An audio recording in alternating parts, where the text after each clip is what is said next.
এ পর্যায়ে বরিশাল এবং সাভারের এখনকার পরিস্থিতি নিয়ে জানবো সহকর্মীদের কাছ থেকে। আমাদের সঙ্গে যুক্ত রয়েছেন বরিশাল থেকে মর্তুজা জুয়েল এবং সাভার থেকে এম.এ. হালিম।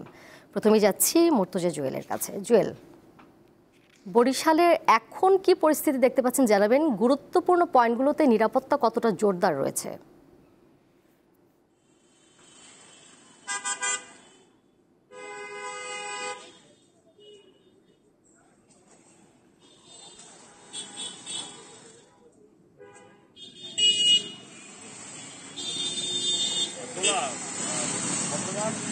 সরকার কর্তৃক ঘোষিত আওয়ামী লীগের যে আজকে লকডাউন কর্মসূচি ছিল, এর কিন্তু কোনো প্রভাব পড়েনি বরিশাল জেলা এবং মহানগর সহ বিভাগের 6 জেলায়। ভোর থেকে আমরা যে সংবাদগুলো পেয়েছি যে প্রতিটি জেলা এবং উপজেলা সদর থেকে ভোর থেকে ওয়ালটন এখন দেশের সীমানা পেরিয়ে পৌঁছে গিয়েছে 50টিরও বেশি দেশে। ওয়ালটন, ঘরে ঘরে বিশ্বজুড়ে।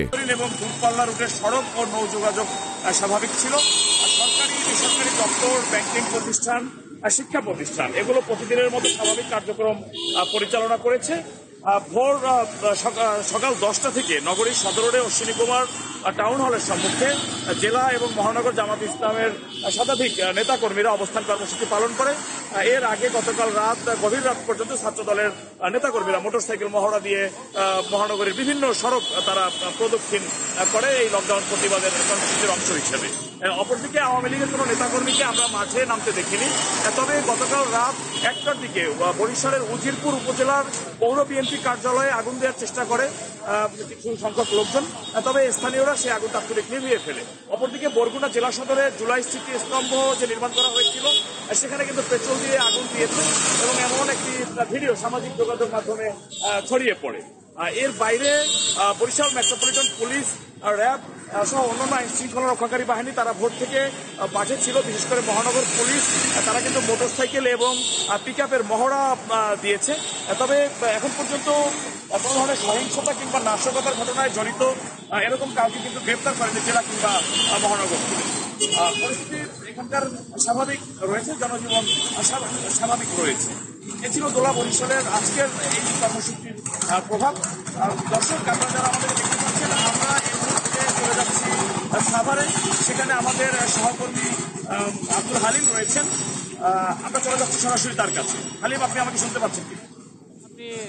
যেমনটি বরিশালের চিত্র জানাচ্ছিলেন, আমি এই মুহূর্তে রয়েছি কিন্তু যেটি একেবারে সাভারের যেটি শিল্পাঞ্চল আশুলিয়ার যেটি বাইপাইল, সেই বাইপাইলের মোড়ে রয়েছি। আপনি জানেন যে এই বাইপাইলটি কিন্তু একেবারে উত্তরবঙ্গ থেকে যে যাত্রীগুলো এখানে আসে সেই যাত্রীগুলো কিন্তু এই রুটটি ব্যবহার করে। আমি সকাল থেকে এই সাভারের যেটি রাজধানীর প্রবেশমুখ সেই আমিনবাজারে ছিলাম। আমিনবাজার থেকে এই শিল্পাঞ্চল আশুলিয়া এখানে আসছি এবং এখানে বাইপাইলের যে এখানে চিত্র আমি দেখা যাচ্ছে, আপনি দেখতে পাচ্ছেন এই মুহূর্তে কিন্তু জাস্ট এই মুহূর্তে আপনি দেখতে পাচ্ছেন একটি মিছিল এখান দিয়ে আসছে, যেটি বিএনপি এবং অঙ্গ সংগঠনের যেটি ব্যানারে তারা আসছেন, যেটি ধামসোনা ইউনিয়ন বিএনপি এবং অঙ্গ সংগঠন। তারা কিন্তু এই যে আওয়ামী লীগের যেটি ঘোষণা করেছে যেটি লকডাউন যেটি অনলাইনে, সেই তারই প্রতিবাদে তারা অবস্থান কর্মসূচি এবং তারা মিছিল করছেন। এমন চিত্রই কিন্তু আমরা আজকে সাভারে দেখতে পেয়েছি। বিএনপি, জামাত ইসলামী শিবির এবং এনসিপি নেতা কর্মীরা তারা কিন্তু সকাল থেকে মহাসড়কের বিভিন্ন স্থানে এরকম মোটরসাইকেল থেকে শুরু করে এবং বিভিন্ন পিকআপে তারা মিছিল করেছেন। এবং